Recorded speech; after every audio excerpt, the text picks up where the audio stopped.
ఈ జ్యూస్‌ను మీరు క్రమం తప్పకుండా తాగితే కిడ్నీ సంబంధిత సమస్యలు సంవత్సరాల పాటు మీ దరిచేరవు.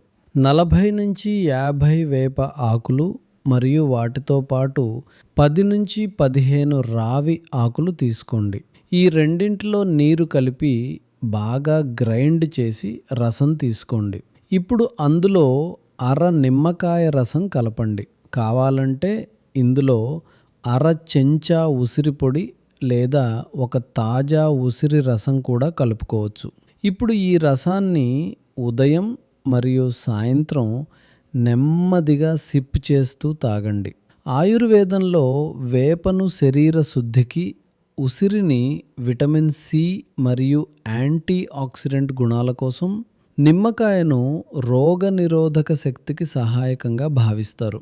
ఈ రీల్ను ఎక్కువ మందితో షేర్ చేయండి మరియు కామెంట్లో కిడ్నీ అని రాయండి.